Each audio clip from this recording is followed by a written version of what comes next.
하나님께서 오늘 우리에게 주신 말씀은 사무엘하 12장 15절부터 25절까지 말씀입니다. 사무엘하 12장 15절부터 25절까지 한 절씩 교독합니다. 제가 읽습니다. 나단이 자기 집으로 돌아가니라. 우리의 아내가 다윗에게 낳은 아이를 여호와께서 치심에 심히 앓는지라. 다윗이 그 아이를 위하여 하나님께 간구하되 다윗이 금식하고 하늘을 가서 밤새도록 땅에 엎드렸으니 그 집의 늙은 자들이 그 곁에 서서 다윗을 땅에서 일으키려 하되 왕이 듣지 아니하고 그들과 더불어 먹지도 아니하더라. 1년 만에 그 아이가 죽으니라. 그러나 다윗의 신하들이 아이가 죽은 것을 왕에게 이르기를 두려워하니 이는 그가 말하기를 아이가 살았을 때 우리가 그에게 말하여도 왕이 그 말을 듣지 아니하시나니 어떻게 그 아이가 죽은 것을 그에게 알을 수 있으랴. 왕이 상심하기보다 하니라. 다윗이 그의 신하들이 서로 수군거린 것을 보고 그 아이가 죽은 줄을 다윗이 깨닫고 그 신하들에게 묻되 아이가 죽었느냐 하니 대답하되 죽었나이다 하는지라. 다윗이 땅에서 일어나 몸을 씻고 기름을 바르고 입고 그를 입고 여호와의 전에 들어가서 경배하고 왕궁으로 들어와 명령하여 음식을 그 앞에 차리게 하고 먹은지라. 그의 신하들이 그에게 이르되 아이가 살아있을 때에는 그를 위하여 금식하고 오시더니 죽은 후에는 일어나서 잡수시니 이 일이 어찌 때문이니까 하니 이르되 아이가 살았을 때에는 내가 금식하고 온 것은 혹시 하나님께서 나를 불쌍히 여기사 아이를 살려주실는지 누가 알까 생각하노거니와 지금은 죽었으니 내가 어찌 금식하랴. 내가 다시 돌아오게 할 수 있느냐. 나는 그에게로 가려니와 그는 내게로 돌아오지 아니하리라 하니라. 다윗이 그 안에 바세바를 위하여 벽에 들어가 그와 동침하더니 그가 아들을 낳음에 그의 이름을 솔로몬이라 하니라. 여호와께서 그를 가지셨습니다. 선지자 나단을 보내 그의 이름을 여디디아라 하시니 이는 여호와께서 사랑하셨기 때문이다. 아멘. 하나님께서 나단 선지자를 다윗에게 보내 다윗의 그 모든 죄악을 객관적으로 보게 하시고 또 다윗은 자신의 죄를 자기의 죄로 받아들이고 이렇게 인정하고 회개하게 되죠. 그리고 하나님께서 그 죄악을 하나님께서 분명 용서하셨지만 다윗의 죄에 대해서 징계하시더라는 거죠. 하나님께서는 나단을 통해서 하나님께서 다윗에게 어떠한 징계를 하실지 말씀해 주세요. 다윗의 죄악에 대해 하나님께서 어떤 징계를 하시죠? 오늘 말씀을 보면 우리아의 아내가 다윗에게 낳은 아이를 치셨어요. 나단 선지자가 집으로 돌아가자마자 즉시 하나님께서는 그 아이를 치시고 그 아이가 심히 앓기 시작하게 돼요. 우리 이런 성경 구절을 볼 때 좀 마음이 좋지가 않아요. 그리고 때로는 하나님의 일하심이 좀 이해가 되지 않을 때도 있어요. 분명 누가 죄를 졌죠? 다윗이 죄를 졌죠. 다윗이 죄를 졌는데 왜 아무것도 모르는 또 아무 죄도 없는 이 아이를 치시고 이 아이가 앓고 나중에는 어떻게 돼요? 죽잖아요. 여러분 부모들은 알아요. 자기가 병들어 고통스러운 것보다 자식이 병들어 고통스러워하는 게 더 견디기가 어렵죠. 더 힘들죠. 제가 딱 한 번 기절해 봤는데 평생에 예준이가 큰애가 이제 발치할 때 병원에서 발치하는데 어렸을 때부터 두 이가 하나로 겹쳐서 이렇게 나왔어요. 그리고 뿌리가 두 개인데 이제 이는 하나인 거죠. 근데 그거 이제 빼러 갔는데 아무래도 뿌리가 두 개니까 뽑기가 쉽지가 않잖아요. 근데 여자 의사였는데 힘이 부족했던 것 같아요. 중간에 부러졌어요. 그래서 뿌리가 잇몸에 남아 있는데 이걸 어쨌든 뽑아내야 되니까 막 기구들로 잇몸을 막 쑤시더라는 거죠. 그러니까 마취를 했는데도 예찬이가 아프다고 그러더라고요. 제가 옆에서 그 해집는 모습을 계속 지켜보다가 갑자기 어지럽고 메시껍더라고요. 그래서 얼른 화장실로 달려가서 그 다음에 기억을 잃었어요. 화장실에서 기절했던 거죠. 그러니까 그 모습을 계속 지켜보는 게 너무너무 힘든, 차라리 제가 그렇게 아픈 게 낫지, 그걸 그냥 지켜보고 있는 게 너무 고통스럽더라는 거죠. 그리고 기절했어요. 처음이었어요. 저도 그런 일이. 그러니까 부모는 그래요. 자식이 고통스러운 것보다 차라리 내가 아프면 좋겠다. 그게 부모 마음이죠. 그래서 하나님께서 다윗의 죄가 너무나 크고 중하기 때문에 다윗을 치는 것으로는 부족해서 더 고통스럽게 하시려고 그 아들을 치신 것일까? 여러분은 어떻게 생각하세요? 아니면 그래서 다윗이 그 아들을 치셨다라고 생각이 드시나요? 어떤 주석은, 유명한 주석은 이 부분을 이렇게 주석해요. 하나님의 공의의 차원이다. 다윗이 죄악의 결과잖아요. 그 아들이 다윗이 만든 죄악의 결과잖아요. 그래서 하나님께서 그 죄악의 열매를 제거하심으로 하나님의 공의를 나타낸 것이다. 이렇게 해석을 하더라고요. 저는 이 부분이 정말 그렇게 동의가 안 되더라고요. 여러분, 하나님의 공의가 우리들이 지은 죄의 열매를 제거하는 거라면 우리의 삶에 남아있을 게 있을까요?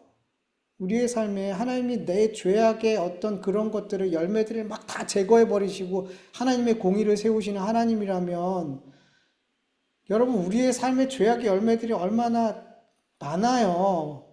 우리 별로 남아있을 게 없어요. 어쩌면 내 자녀들도 남아있을지 없을 수 있어요. 그래요, 여러분.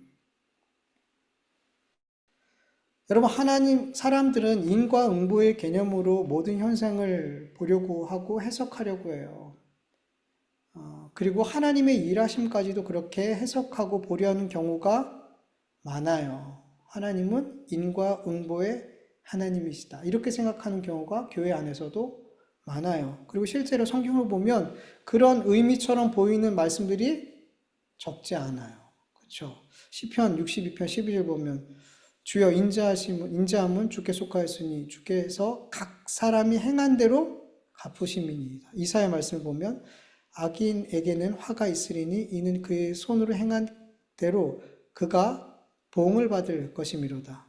로마서 말씀 보면 하나님께서 각 사람이 그 행한 대로 보응하시되 참고 선을 행하여 영광과 존귀와 썩지 아니함을 구하는 자에게는 영생으로 하시고 오직 당을 지어 진리를 따르지 아니하고 불의를 따르는 자에게 진노와 분노로 하시리라. 요한복음 말씀 선한 일을 행하는 자는 생명의 부활로 악한 일을 행하는 자는 심판의 부활로 나오리라. 요한계시록 보라 내가 속히 오리니 내가 줄 상이 내게 있어 각 사람에게 그 행한 대로 갚아주리라.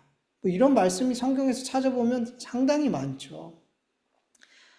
이런 행한 대로 갚아주시는 우리 하나님은 그런 인과응보의 하나님인 것처럼 성경이 이렇게 말씀하고 있는 것처럼 보이죠. 다윗의 경우도 그렇잖아요. 다윗이 엄청난 죄악을 저질렀어요. 이런 원인을 제공했어요. 그래서 하나님께서는 그에 따른 결과를 그에게 주시더라는 거죠. 딱 봐도 그냥 인과응보의 하나님인 것처럼 보여요. 그런데 하나님은 결코 인과응보의 하나님이 아니세요. 여러분, 앞에서 읽은 말씀처럼 선을 행하는 자는 생명의 부활로, 악을 행하는 자는 심판의 부활로 그 행한 대로 하나님께서 갚아주신다. 딱 인과응보처럼 보이잖아요. 그런데 성경에서 말씀하는 선을 행하는 자, 의로운 자, 그리고 악을 행하는 자, 불의한 자, 이걸 나누는 기준이 뭘까요, 여러분? 이걸 뭘로 나눠요? 성경에서는? 법과 도덕을 잘 지키고 착한 일 많이 하고 다른 사람을 위해서 희생할 줄 알고 자신이 열심히 모은 것들을 다른 사람 앞에 다른 사람들에게 아낌없이 나누고 기부하고 나라를 지키기 위해서 생명을 걸고 싸우고 이런 삶을 사는 사람들은 선을 행하고 의로운 자인가요? 법과 도덕을 무시하고 다른 사람의 것을 도둑질하고 사기치고 상해를 입히고 심지어 죽이고 거짓말하고 시기하고 미워하고 음행하고 원수 맺고 다른 사람과 공동체에 해를 끼치고 악을 행하는 이런 사람들은 불의한 자인가요? 이런 것을 가지고 하나님께서 성경은 악인이다, 의인이다, 선을 행했다, 악을 행했다 이렇게 나누나요? 아니에요, 여러분. 이거는 세상의 기준이죠. 사람들이 정한 기준이죠. 성경에서 선을 행하는 자, 의로운 자, 이런 사람은 어떤 사람이라고 말해요? 하나님께서 이 땅에 보내주신 독생자 예수 그리스도를 나의 주님으로, 나의 구주로 믿고 하나님을 나의 아버지라고 믿고 하나님께서 보내신 그 성령님의 인도하심을 따라서 선을 행하는 자, 순종하는 자, 이들을 성경은 의로운 자라고 말씀하고 있어요.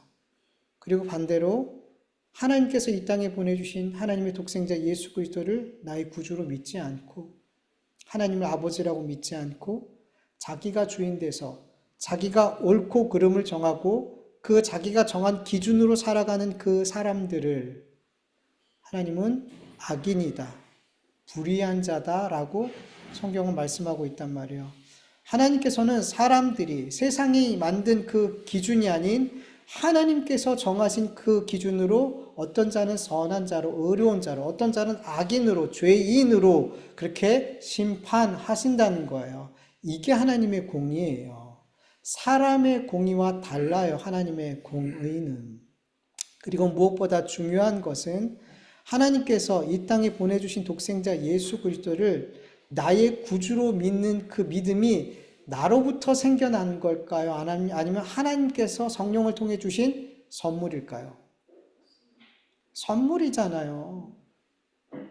믿음은 하나님을 향한 믿음은 나로부터 나오지 않아요. 결코 나오지 않아요. 성경 그렇게 말씀하지 않아요. 하나님의 선물이다, 하나님의 은혜다라고 말씀하세요.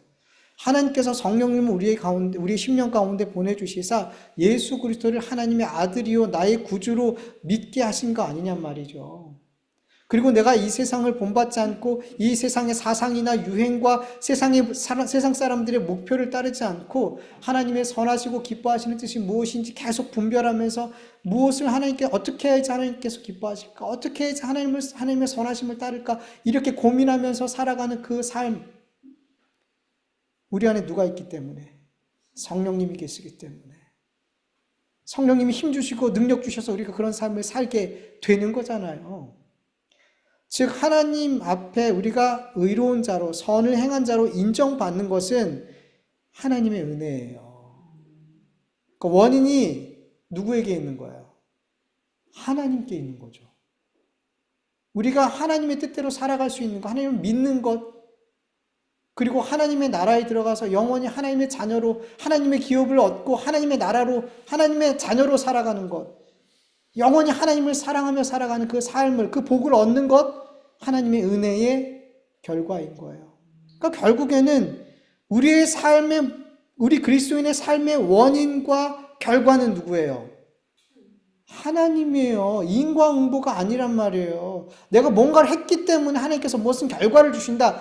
이거는 세상의 인과응보고 우리가 믿는 하나님 그런 인과응보의 하나님이 아닌 거예요.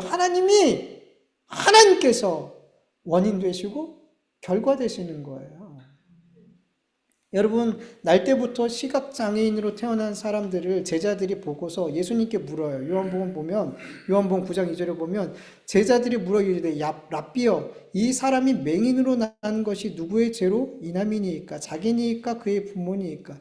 제자들은 시각장애인으로 태어난 사람이 그렇게 태어난 원인이 있다라고 생각했어요. 그 원인이 그 시각장애인, 그 사람 때문 아니면 그 부모의 죄 때문이라고. 이 둘 누군가의 죄 때문에 이게 억지스러운 생각을 했어요. 여러분, 태어나지도 않은 애가 무슨 잘못을 했겠어요. 근데 그렇게 억지스럽게 원인을 찾으려고 하더라는 거죠. 도대체 그 당시의 사람들은 어떤 장애를 입거나 큰 재앙을 입으면 그게 사람의 죄 때문이라고 생각했어요. 근데 태어나자마자 장애를 입고 태어난 사람들은 도대체 누구의 죄일까? 그리고 그 원인을 이제 찾았단 말이죠. 근데 아직도 풀리지가 않는 거예요. 그 사람들에게. 태어난 이 아이에게 도대체 무슨 죄가 있을까? 아니면 부모의 죄인가? 막 이런 고민들이 있었던 거죠. 그래서 예수님 앞에 물었어요. 그러니까 예수님 뭐라 그러세요? 요한복음 9장 3절 예수께서 대답하시되 이 사람이나 그 부모의 죄로 인한 것이 아니라 그에게서 하나님이 하시는 일을 나타내고자 하심이라. 아멘. 제자들은 시각장애인으로 태어난 그 원인을 사실 사람에게서 찾았지만 어떻게든 사람에게서 찾으려고 했지만 예수님은 원인이 누구에게 있대요? 하나님께 있더라는 거죠. 하나님의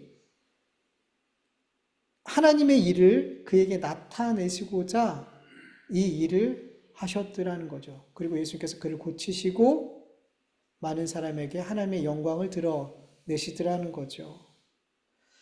여러분, 우리 그리스도인들은 우리가 믿는 하나님은 세상적 관점의 기준에서 그런 인과응보의 하나님이 아니라는 것을 알아야 돼요. 세상적인 기준의 공의와 정의를 행하시는 분이 아니라는 것을 알아야 돼요. 저는 개인적으로 왜 하나님께서 다윗을 치는 것이 아닌 아무 잘못 없을 것 같은 아무것도 모르는 그 아이를 치시고 결국엔 죽이셨는지 저는 잘 모르겠어요. 그런데 분명히 아는 것은 다윗에게 더 큰 고통을 주기 위해서 이 아이를 치신 것은 아니라는 것이에요. 그리고 제가 믿는 것은 다윗뿐만 아니라 그 죽은 아이에게도 하나님께서 행하시는 그 일들은 선해요. 하나님은 실수가 없으셔요. 하나님은 결코 악을 행하지 않으세요. 하나님은 다윗과 그 죽은 아이에게도 선을 행하셨음을 저는 믿습니다. 하나님의 우리가 다 헤아릴 수 없는 그 하나님의 공의와 정의가 임했다라고 저는 믿습니다. 다윗은 하나님의 말씀과 같이 하나님께서 아이를 치시자 바로 아이를 위해서 금식해요. 땅에 아주 엎드려 기도하기 시작해요. 다윗이 하나님 앞에 금식하며 그렇게 땅에 엎드려 기도한 시간이 얼만큼 됐는지 아세요? 18절 말씀을 보면 하나님께서 다윗의 아이를 치시고 이레 만에 죽었다. 7일 동안 금식하고 기도했어요. 다윗의 신하들 가운데 늙은 자들, 그러니까 원로들이죠. 가장 오랫동안 보필했던 원로들이 다윗을 일으키려 했지만 다윗은 성경 보면 완고하게 거절해요. 거절하고 계속 금식하며 기도하더라는 거죠. 여러분, 하나님께서는 얼마든지 다윗의 그 아들을 즉시로 죽일 수 있어요, 없어요? 바로 죽이실 수 있어요. 지난주 수요일 말씀처럼 하나님께서 불순종했던 모세를 치러 오셨을 때 바로 죽일 수 있어요, 모세를. 근데 그렇게 하지 않았거든요. 기다리셨거든요. 하나님께서 뭔가를 기다리시고 시간적인 여유를 주신다는 건 뭔가 이루시려는 뜻이 있는 거예요. 그 아이를 바로 죽일 수 있는데 7일이나 끙끙 앓다가 죽게 했어요. 이것은 다윗이 7일 동안 이 아이의 고통을 보면서 더 고통스러워하라고 주신 것이 아니에요. 다윗이 철저하게 죄에서 돌이켜 하나님과 바른 관계를 맺게 하기 위해서, 회복하게 하기 위해서 주신 시간인 거예요. 여러분, 성경에서 7은 완전수잖아요. 하나님께서 다윗에게 7일을 주심으로 하나님과 완전한 관계의 회복을, 완전한 회개를 하게 하기 위해서 주신 시간인 거예요. 다윗의 아들을 치시고 죽이는 것이 하나님께서 다윗이 저지른 죄에 대한 인과응보의 결과로 보여질 수 있겠지만 사실은 그 시간은 그 모든 과정을 보면 이 다윗의 죄와 이 징계하는 모든 과정 가운데 하나님의 은혜와 사랑이 계속 흐르고 있다는 것을 우리는 볼 수 있어요. 하나님께서 다윗이 하나님과의 관계를 회복할 수 있도록 그 징계 가운데서도 은혜를 베풀고 계시더라는 거죠. 그래서 이 7일이라는 시간은 다윗을 더 고통스럽게 하는 시간이 아니라 하나님께서 은혜를 베푸는 시간임을 믿으시길 축원합니다. 그리고 하나님과 이 7일이란 관계 시간 동안 다윗이 한참 동안 무너져 있던 그 신앙이 회복하게 돼요. 그리고 사람과의 관계도 회복하게 돼요. 여러분, 이 사건이 일어나기 전에 성경은 그 밧세바에 대해서 여전히 우리아의 아내라고 표현해요. 15절을 보면 성경은 밧세바를 우리아의 아내라고 여전히 표현하고 있어요. 분명히 다윗의 아내가 됐잖아요. 그럼에도 불구하고 여전히 우리아의 아내라고 표현한단 말이죠. 그런데 이 사건이 끝난 다음에 성경은 뭐라 그러냐면 24절 보면 다윗이 그의 아내 밧세바를 위로하고, 성경 그 뒤에 이 일이 끝난 뒤에 성경은 비로소 밧세바를 다윗의 아내라고, 우리아의 아내가 아니라 다윗의 아내라고 표현을 하더라는 거죠. 그러니까 이 사건을 통해서 다윗과 밧세바는 비로소 진정한 부부가 됐더라는 거예요. 그러니까 이 7일이라는 긴 회개의 시간을 통해서, 이 금식의 시간을 통해서 하나님은 하나님과의 관계를 회복시켜 주시고 사람과의 관계를 회복시켜 주셨더라는 거죠. 결과적으로 보면 이 사건은 인과응보, 하나님께서 징계하시는 시간이 아닌 하나님의 은혜의 시간이었더라는 거죠. 하나님께서 다윗에게 은혜를 베푸는 시간이었더라는 거죠. 여러분, 우리가 신앙생활을 하다 보면 우리가 어떤 죄악으로 말미암아 하나님께서 나를 징계하신다라고 생각이 되고, 또 그 시간이 너무나 길고 고통스럽게 느껴질 때가 있어요. 그리고 막 자책할 때가 있어요. 내가 이런 죄를 져서 내가 이렇게 하나님 앞에 지금 책망을 받는구나, 막 자책하는 경우도 굉장히 많아요. 그런데 여러분, 하나님은 또 얘기 드리지만 인과응보의 하나님이 아니에요. 하나님께서 나의 죄를 책망하시는 것은 나로 하여금 그 죄의 대가를 톡톡히 치르게 하려는 것이 목적이 아니에요. 나의 죄를 책망하심으로 말미암아 철저히 회개함으로 하나님과 깨진 관계를 회복하게 하기 위해서, 그리고 나의 죄로 말미암아 무너진 다른 사람들과의 관계를 회복하게 하려는 목적으로 하나님께서는 우리를 책망하신다는 것을 여러분 믿으시길 축원합니다. 그래서 우리 그리스도인들이 하나님께서 나의 죄로 말미암아 책망하신다고 깨닫게 되었을 때 그 시간 정말 철저히 하나님 앞에 회개할 수 있길 축원합니다. 금식할 수 있어. 금식도 해도 괜찮아요. 그 죄에 대해서 정말 아프게 고통하길 축원합니다. 그리스도인들 가운데 죄를 짓고 회개하면 되지, 하나님 용서해 주시니까, 그러면서 그 죄에 대해서 하나도 고통하지 않아요. 하나도 가슴 치지 않아요. 아니에요, 여러분. 우리의 죄에 대해서 가슴 쳐야 돼요. 고통해야 돼요. 그 죄로 말미암아 예수님 죽었잖아요. 근데 어떻게 죄를 져놓고 하나님 용서해 주시니까 괜찮아, 그러면서 아무렇지도 않게 지나갈 수 있어요? 아니에요. 그 죄는 분명 우리를 아프게 해요. 아파야 돼요. 그러나 그렇게 회개하며 아파하는 가운데 이게 징계가 아닌 은혜라는 것을 믿으시길 축원합니다. 여러분, 우리가 하나님께 징계받을 때 징계로 끝나면 그건 인과응보예요. 하나님은 인과응보의 하나님이라고 말할 수 있어요. 그러나 하나님께서는 내가 받은 징계가 징계로 끝나는 것이 아니라 우리에게 더 좋은 것을 주시기 위함이라는 것을 믿을 때, 여러분, 그것은 징계 이상의 것, 선물이 되는 거예요. 은혜가 되는 거예요. 여러분, 신앙이 어릴 때는 징계가 하나님의 사랑으로 보이지 않아요.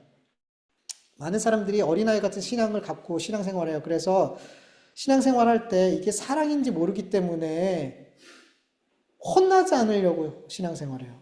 착한 일을 할 때, 선한 일을 할 때 하나님 앞에 나쁜 일을 하지 않고 나쁜 짓을, 죄를 짓지 않으려는 이유가 혼나지 않으려고. 나쁜 짓 하면 하나님 앞에 혼나니까, 무서우니까. 그래서 악한 짓, 나쁜 짓을 안 하려고 그래요. 이건 어린아이 같은 신앙이에요. 근데 점점 신앙이 성숙해 가면 하나님이 나를 얼마나 사랑하는지 알기 때문에 그 사랑이 동기가 돼서 나쁜 짓을 하고 싶지가 않은 거예요. 하나님이 기뻐하는 일을 하고 싶은 거예요.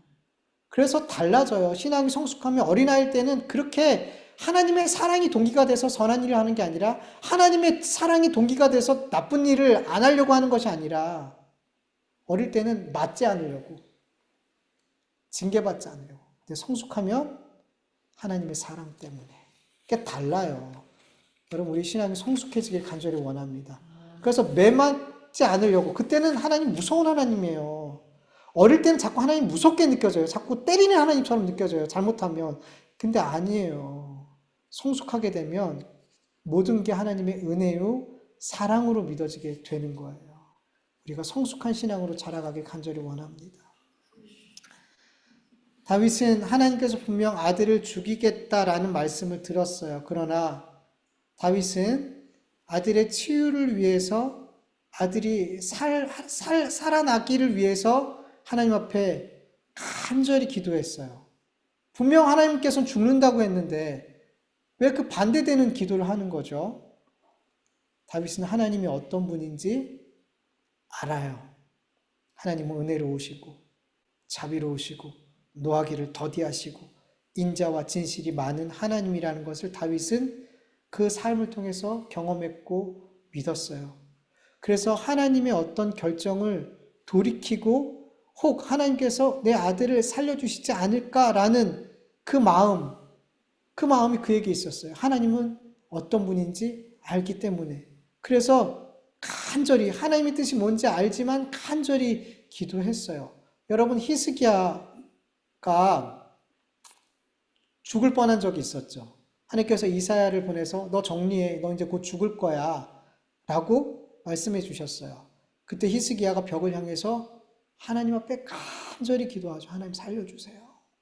그때 어떻게 했어요? 하나님께서 돌아가고 있는 이사야를 다시 불러가지고 말씀하게 하시죠. 그래서 15년 더 살았죠. 여러분, 우리가 그럴 때가 있어요. 하나님의 뜻이 이게 아닌 거 알아요. 근데 정말 이 일을 하고 싶지가 않아. 난 다른 길을 가고 싶어. 난 이 일을 하고 싶어. 그래서 하나님 앞에 간절히 반대되는 기도지만 그렇게 기도드린 적이 여러분 있지 않아요? 저도 왕왕 그럴 때 있어요. 하나님의 뜻이 뭔지 아는데 정말 하고 싶지가 않은 거예요. 그래서 반대되는 일을 막 구할 때가 저도 가끔씩 있어요. 근데 여러분, 우리가 잘 알아야 돼요. 두 가지 마음을 가지고 이렇게 기도할 때가 있어요. 첫 번째는 내 욕심 때문에. 내가 정말 이걸 너무 하고 싶어. 내 욕심으로부터 나오는 그 마음에 끌려가지고 하나님이 원하는 그 일을 알지만 안 하려고 그 반대되는 것을 막 구할 때가 있어요. 그리고 또 한 경우는 하나님이 정말 어떤 분인지 아는 거예요. 그래서 그 하나님을 알기 때문에 그 반대되는 것을 간절히 구하는 경우도 있어요. 근데 겉으로 볼 때는 몰라요. 그 사람이 어떤 마음으로 그렇게 하나님의 뜻과 반대되는 것을 간절히 구하는지 몰라요. 근데 나중에 알아요. 하나님께서 어떤 결과를 주셨을 때, 하나님이 끝까지 하나님이 원하시는 그 일을 하게 됐을 때, 우리의 기도를 들어주시지 않았을 때, 그때 비로소 그 사람이 어떤 마음으로 기도했는지 알아요. 내 욕심을 가지고 기도했던 사람은 하나님이 내 뜻대로 해주지 않고 하나님이 원하신 그 뜻대로 계속 가시면 하나님 앞에 원망해요. 그리고 그 원망을 자꾸 말로 행동으로 막 표현해요. 근데 하나님이 어떤 분인지 알고 그런 기도를 드린 사람은 하나님의 뜻대로 끝까지 밀고 가실 때 어떡할까요? 아멘 해요. 하나님의 결정하심에 아멘하고 순종해요. 받아들인단 말이에요. 거기에 대해서 저항하거나 원망하거나 하지 않아요. 다윗은 그렇게 간절히 7일 동안 엎드려 금식하며 기도했지만 하나님께서 그 아들을 결국 데려가시자 20절 말씀처럼 땅에서 일어나 몸을 씻고 의복을 갈아입고 하나님 전에 들어가 하나님 앞에 경배를 드리고 음식을 먹었어요. 다윗은 하나님의 뜻을 즉시로 받아들이고 아들의 죽음을 받아들이고 자기가 살아야 될 삶의 자리로 돌아가더라는 거죠. 여러분, 하나님께서 우리에게 어떤 뜻을 알려주시고 근데 내 뜻이 그게 내 뜻과 너무 맞지 않아서 하나님 저는 그거 하고 싶지 않아요. 그러면서 하나님 앞에 반대되는 것을 구할 수 있어요. 근데 욕심으로 구하지 않고 하나님이 어떤 분인지 알기 때문에 구하시길 간절히 원합니다. 하나님은 그런 분이야. 자비롭고 은혜롭고 노하기를 더디하고 인자와 진실이 많으신 그런 좋으신 아버지야. 그 믿음으로 구하시길 간절히 원합니다. 그렇게 구할 때 우리 간절한 기도에 응답해 주실 수도 있어요. 하나님께서 뜻을 돌이키사 그렇게 해 주실 수도 있어요. 근데 하나님께서는 그 뜻대로 끝까지 밀고 가실 때 많아요. 그럴 때 어떻게 해야 돼요? 받아들이는 거예요. 알겠습니다, 하나님. 제가 그 하나님의 뜻을 순종할게요. 그리고 내 삶에서 그 뜻을 받들고 이루어드리는 그 자리로 빨리 나아갈 수 있기를 간절히 축원합니다. 우리 같이 말씀을 잠깐 기억하고 같이 기도하겠습니다. 하나님 감사합니다. 또 하나님의 은혜로 함께 예배드리고 또 하나님을 높여드리고 우리의 간절한 소원과 기도를 아래 올려드리게 하시고 감사합니다. 그리고 또 하나님 앞에 귀한 말씀을 듣게 하여 주셔서 너무나 감사합니다. 하나님 오늘도 주신 말씀을 기억하게 하여 주시옵소서. 주신 말씀을 기억하며 하나님이 인과 의의 하나님이 아니라는 것을 우리의 삶의 모든 원인과 근거가 되시는 하나님이라는 것을 믿하여 주시옵소서. 하나님은 우리의 죄와 악과 악한 모든 것까지도 하나님께서 가장 좋은 것을 선한 것으로 우리의 삶에 응답하시는 아버지 그것을 죄의 악조차도 선한 것으로 속으로 유익한 것으로 바꾸시는 하나님이라는 것을 믿게 하여 주시옵소서. 하나님은 결코 그 백성들에게 나쁜 것을 주시지 않는 하나님이라는 것을 믿으며 살아가게 하여 주시옵소서. 자꾸만 우리가 인과 응보의 하나님으로 믿음으로 자꾸만 하나님을 무서운 하나님으로 받아들이고 내가 나쁜 짓을 할 때마다 하나님께서 책망하고 때리시고 그런 무서운 하나님으로 자꾸만 받아들이는데 하나님 우리 하나님 그런 하나님이 아니라는 것을 자꾸만 깨달아 알 수 있도록 우리의 신앙을 성숙하게 하여 주셔서 정말 하나님 맞지 않기 위해 매맞지 않기 위해 신앙생활하는 게 아니라 죄를 짓지 않는 것이 아니라 하나님의 그 사랑을 알고 그 은혜 때문에 그 사랑으로 인하여 하나님 악한 길에서 돌이키고 하나님이 기뻐하시는 일을 하는 삶을 살 수 있도록 주님 역사하여 주시옵소서. 감사합니다. 감사합니다. 예수님의 이름으로 기도합니다. 아버지 하나님 감사합니다. 오늘도 이렇게 함께 모여 주님께 예배드리게 하여 주심을 감사드립니다. 하나님 한 주간의 삶을 주님이 아십니다. 우리가 주님과 동행하는 삶, 주님으로 사는 삶보다는 여전히 내 앞에 있는 문제와 싸우며 그렇게 내 죄악과 싸우며 그렇게 하나님을 내 안에 온통 두고 살기보다 나를 두고 세상의 것을 두고 살았던 우리의 삶을 주님이 아십니다. 주님 용서하여 주시옵시고 우리의 삶이 주님으로 가득한 삶이 되게 하여 주시옵소서. 먹고 마시고 일하고 내 삶에 일어나는 모든 관계와 삶 속에서 항상 주님과 동행하며 주님으로 사는 삶이 되어질 수 있도록 역사하여 주시옵소서. 세상 사람들은 인과 응보를 믿으며 살아갑니다. 하나님 그러나 하나님 우리 그리스도인들은 인과 응보의 하나님이 아니라는 것을 우리가 믿게 하여 주시옵소서. 믿는 자들까지도 여전히 하나님을 인과 응보의 하나님으로 알고 하나님 앞에 매맞지 않기 위해 하나님 앞에 징계받지 않기 위해 죄를 안 저지려고 하고 착한 일을 하며 선한 일을 하며 살려고 하는 이런 어린아이 같은 신앙으로 사는 그리스도인들이 너무나 많습니다. 하나님 우리 그리스도인들이 점점 더 성숙해져서 하나님이 인과 응보의 하나님이 아니라는 것을 깨닫게 하시고 온전히 하나님의 사랑을 깨닫고 그 사랑 때문에 선한 삶을 살고 그 하나님의 사랑 때문에 죄의 길로 가지 않으려는 그런 성숙한 그리스도인의 삶이 되어질 수 있도록 은혜 베풀어 주시옵소서. 주님 앞에 귀한 예물을 올려드렸사오니 이 귀한 예물이 하나님의 선하신 뜻과 하나님의 방법대로 하나님 이 물질들이 사용되어지게 하여 주시옵시고 우리 성도님들의 모든 삶 속에 가장 필요한 것들 주님이 아신 가운데 있사오니 물질적인 것이든 영적인 것이든 주님께서 가장 좋은 것을 가장 필요한 때에 채워 주시옵소서. 이제는 우리 주 예수 그리스도의 은혜와 하나님의 다하심이 없는 사랑하심과 성령님의 인도하심과 교통하심과 인도하심이 인과 응보의 하나님이 아닌 모든 우리의 삶의 모든 원인과 결과 되시는 하나님으로 믿고 살아가기를 원하는 하나님의 모든 자녀들 머리 위에 그 가정과 일터와 교회 위에 이제로부터 영원토록 함께할지어다. 아멘.